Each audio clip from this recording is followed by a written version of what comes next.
अस्सलाम वालेकुम व्यूवर्स, आज मैं आपकी खिदमत में शेयर करने जा रहा हूँ सिंध पब्लिक सर्विस कमीशन के असिस्टेंट का एक ओरिजिनल पेपर। असिस्टेंट का ये पेपर क्रिमिनल प्रोसिक्यूशन डिपार्टमेंट में आज ही 9 फरवरी 2025 को लिया गया है। सवाल एक है कि which planet in our solar system has most number of moons. Saturn की है, डी ऑप्शन ठीक है। और दूसरा सवाल है which is the smallest country जो है वेटिकन सिटी है। सवाल नंबर 3 है which element highest melting point tungsten की है, बी ऑप्शन ठीक है। सवाल 4 है which is the capital of Canada का दारुल-खिलाफा ओटावा है, तो हमारे पास सी ऑप्शन ठीक है। सवाल 5 है which of the following element is most abundant in earth's crust. सबसे ज़्यादा एलिमेंट जो है वो ऑक्सीजन है, अर्थ क्रस्ट पर ऑक्सीजन, सी ऑप्शन ठीक है। और सवाल 6 है वो was the first chief justice of Pakistan and what significant decision is known for in Pakistan early judicial history, तो कौन थी वो? तमीज़ुद्दीन। तो हमारे पास यहाँ पर सवाल नंबर 6 का जो करेक्ट ऑप्शन है ऑप्शन नंबर सी है। सवाल 7 है which prominent leader famously delivered the Quaid Azam title to Mohammad Ali Jinnah at the All India Muslim League of 1938। Maulana Shaukat Ali ने ये टाइटल दिया था कायद आज़म मोहम्मद अली जिन्नाह, तो मौलाना शौकत अली इसका करेक्ट आंसर था। सवाल 8 है वो ड्राफ्टेड ऑब्जेक्टिव रिजोल्यूशन तैयार की थी लियाकत अली ख़ान ने, तो यहाँ पर बी ऑप्शन ठीक है।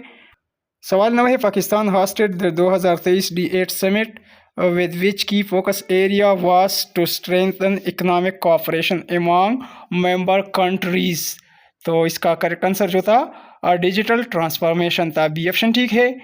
सवाल 10 है Pakistan face severe flooding in 2022-23 prompting international aid and collaboration which operation has 1.5 billion and package for Pakistan flood relief effort, तो ये जारी किया था किसने? वर्ल्ड बैंक ने, इसका करेक्ट आंसर वर्ल्ड बैंक था। सवाल 11 है which country recently join UNESCO in 2023 after a long absence. United state ने ज्वाइन किया है यूनेस्को को आफ्टर अ लॉन्ग एब्सेंस, तो इसका करेक्ट आंसर यूनाइटेड स्टेट्स है। सवाल 12 है in response to rising global inflation the International Monetary Fund IMF approve a significant loan to stabilise the economy of South Asian country in 2023, तो IMF ने approve किया है to stabilise the economy of Sri Lanka, तो इसका correct answer Sri Lanka था।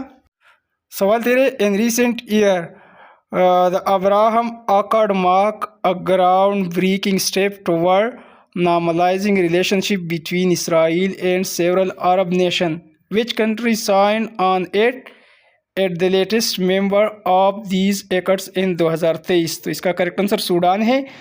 Next question सवाल 14 है the European Union recently passed a significant law known as the Digital Services act.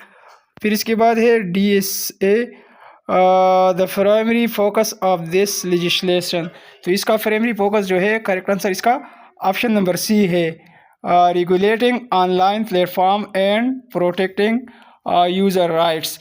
सवाल 15 what is the primary component of natural gas का primary component methane है।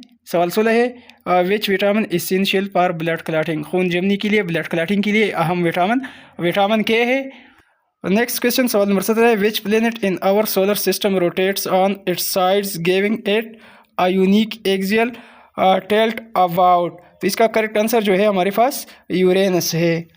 Next question सवाल number 19 है which gas is commonly known as laughing gas nitrous oxide को कहा जाता है, B option ठीक है। और सवाल 20 है the term describe animal that are active primarily at night nocturnal, C option ठीक है।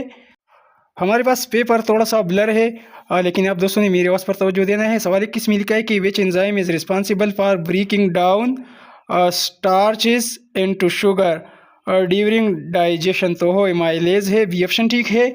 सवाल 22 है what is the SI unit for measuring electric resistance, वो ओहम है, तो हमारे पास बी ऑप्शन ठीक है। सवाल 23 है in computer network what is the purpose of dynamic host configuration protocol, तो इसका बी ऑप्शन ठीक है, automatically assigning IP address to the device on a network, B option ठीक है। सवाल 24 है in software engineering what is an API primarily used for. तो यहाँ पर इसका ऑप्शन सी देखिए, to enable communication between different software application, C option ठीक है। नेक्स्ट क्वेश्चन सवाल 25 है, इन एडोब यहाँ पर जो है पेपर थोड़ा सा ब्लर है, Photoshop, what new AI forward allow user to regenerate. तो इस तरह एक क्वेश्चन है, तो इसका जो करेक्ट आंसर है जेनरेटिव है। जेनरेटिव फेल जो है यहाँ पर इसका करेक्ट आंसर था। जेनरेट कॉम्प्लेक्स बैकग्राउंड ये कौन अलाउ करती है, तो इसका करेक्ट आंसर जेनरेट फेल है। सवाल 24 है, in which battle did the holy prophet हज़रत मोहम्मद ख़ातमुन नबीय्यीन सल्लल्लाहु अलैहि वसल्लम वसल्लम। और यहाँ पर लिखा है, enforce the rule that non combatants such as women and children should not be harm, ताकि बच्चों और औरतों को नुकसान न पहुँचाया जाए। तो ये हुक्म दिया था बैटल ऑफ बदर में, ग़ज़वे बदर में, बी ऑप्शन ठीक है। और नेक्स्ट क्वेश्चन इस तरह का है कि in surah contain longest verse in the holy Quran dealing the law and principle of financial transaction, सूरह बकरा में है, बी ऑप्शन करेक्ट था। सवाल 28 है, what is the primary reason why water has high specific heat capacity compare to other liquid, C option ठीक था। Hydrogen bonding between water molecules require more energy to change temperature. हमारी video को like कीजिए और आप दोस्तों की इसी पेपर में, इसी टेस्ट में टोटल कितना स्कोर बनता है, कितने मार्क्स बनते हैं, इसी वीडियो के नीचे कमेंट ज़रूर कीजिए और हमारी चैनल यूसी लर्निंग ट्यूब को सब्सक्राइब कीजिए। आगे बढ़ते हैं। सवाल 29 देखिए, which phenomenon explain why the sky appear blue to the human eye during the days. तो यहाँ पर सी ऑप्शन देखिए, Rayleigh scattering of short of wavelength of light by atmospheric particles, C option ठीक है। नेक्स्ट क्वेश्चन सवाल number 30 है, which law of thermodynamics state that the entropy of an isolated system always increases over time. तो second law of thermodynamics ये explain करती है, B option ठीक है। सवाल 31 से, to bite the bullet means, to bite the bullet ये मुहावरा है, इसका मतलब है किसी मुश्किल का मुकाबला करना। तो to face something unpleasant with courage, हौसले के साथ मुकाबला करना। तो टू बाइट द बुलेट का यही मतलब है, बी ऑप्शन ठीक है।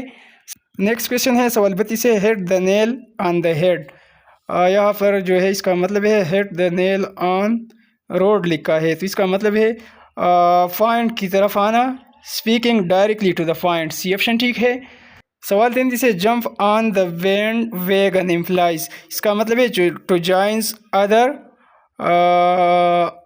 इन ट्रेंडिंग। तो हमारे पास बी ऑप्शन ठीक है।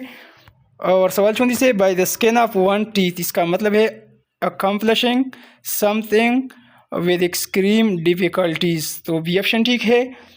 सवाल 35 है, to put one foot in one mouth, तो इसका मतलब है to say something inappropriate और एम्ब्रेसिंग, ए ऑप्शन ठीक है। सवाल 36 है, hit the sack means to go to sleep, B option ठीक है। सवाल 37 है, फायर एशेज एक्सक्लूजन, यहाँ पर क्या आ जाएगा, एनालॉजी का क्वेश्चन है, तो यहाँ पर एक्सक्लूजन के साथ डेब्रिस आएगा, बी ऑप्शन ठीक है। सवाल 38, बर्ड नेस्ट और बी हाइव लगेगा, बर्ड परिंदे नेस्ट में रहते हैं और बी हाइव, तो सी ऑप्शन ठीक है। सवाल 39 है, सिनोनिम ऑफ फ्रेगल, फ्रेगल कमज़ोर को कहा जाता है, वीक को, बी ऑप्शन ठीक है। इंतहाई आसान सा पेपर है दोस्तों, मैं जल्दी हल कर रहा हूँ। सवाल 40 है, he was accused of embezzling fund from the company, यहाँ पर ऑफ लगेगा।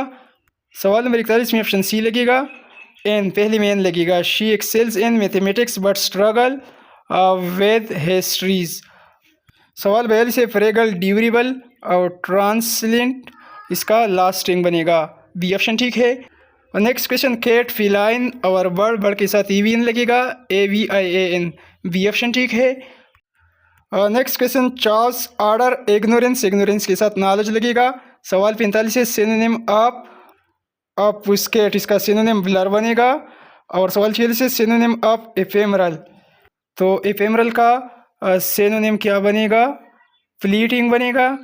और सिनोनिम ऑफ लोकेसियस का सिनोनिम टाकेटिव बनेगा, बी ऑप्शन ठीक है। सवाल 48 है, सिनोनिम ऑफ प्रोलिविटी का सिनोनिम रेफरेंस बनेगा। और सवाल 49 है, सिनोनिम ऑफ कोपियस का सिनोनिम स्पार्स बनेगा, सी ऑप्शन ठीक है। और सवाल 50 है, एंटोनिम ऑफ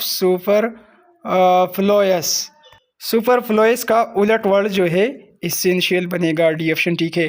तो व्यूअर्स ये रहा पूरा पेपर, पूरे पेपर के 50 के 50 सवालात। आप दोस्तों किसी पेपर में कितने मार्क्स बनते हैं इसी वीडियो के नीचे कमेंट ज़रूर कीजिए, हमारी वीडियो को लाइक कीजिए, चैनल को सब्सक्राइब कीजिए। Thanks for watching.